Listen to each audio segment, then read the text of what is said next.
I've warned you often enough to lose weight and stay off the booze. All right, what now? Will I have another? If you do, it may be your brain the clot touches, not your eye.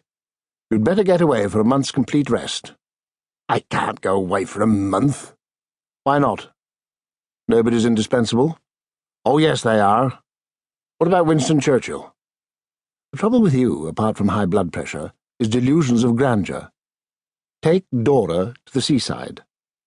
In February? Perhaps the best thing, said Crocker, will be to send you to my brother's health farm in Norfolk. God! What would I do with myself all day? By the time, said Crocker dreamily, you've had nothing but orange juice and sauna baths for 3 days, you won't have the strength to do anything. Wexford gave the doctor a cowed glance. May God protect me from my friends. I'll go to London. My nephew's always asking us. My sister's boy, Howard, the superintendent with the Met. All right, but no late nights, Reg. No participation in swinging London, no alcohol. I'm giving you a diet sheet. And don't get any ideas about talking shop with that nephew of yours. You've got to get away from all that. Where did you say his manor is? Kenbourne Vale? Wexford nodded. Tough sort of place, I'm told. Nothing to interest you, the doctor snapped. I don't want you poking your nose into Kenbourne Vale's crime. So you can turn a deaf ear to your nephew's invitations. Invitations, Wexford laughed bitterly to himself. Howard, since his uncle's arrival, hadn't spoken a single word, even to indicate that he was a policeman. Not that he was neglectful.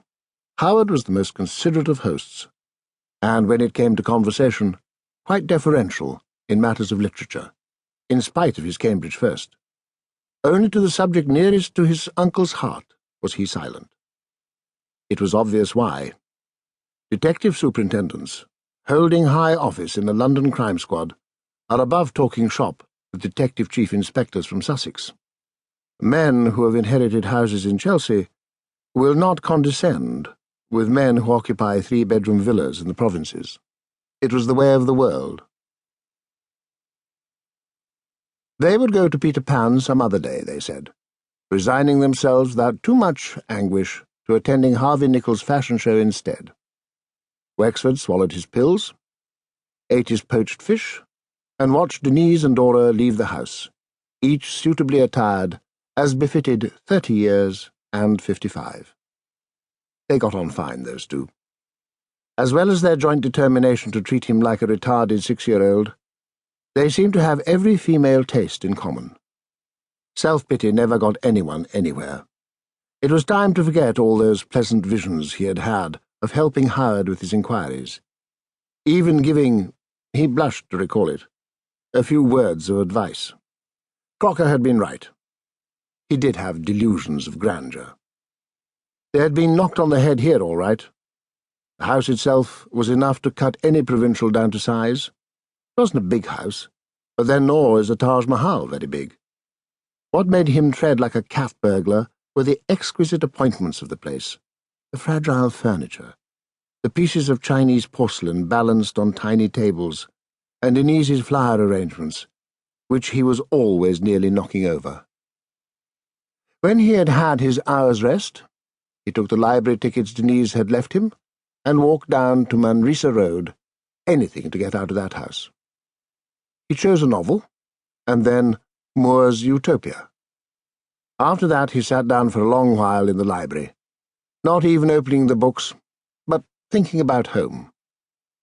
It was nearly 5 when he left. He bought an evening paper, and from the front page the bony, almost cadaverous face of his nephew stared back at him. The women were still out. Wexford found his new glasses and read the caption under the photograph. Detective Superintendent Howard Fortune, Kenbourne Vale CID Chief, who is in charge of the case arriving at Kenbourne Vale Cemetery where the girl's body was found. Beneath it was another picture, macabre, compelling the eye. Wexford, refusing to be drawn, turned his attention to the newspaper's account of the case. The body of a girl was this morning discovered in a vault at Kenbourne Vale Cemetery, West London. It was later identified as that of Miss Loveday Morgan, aged about 20,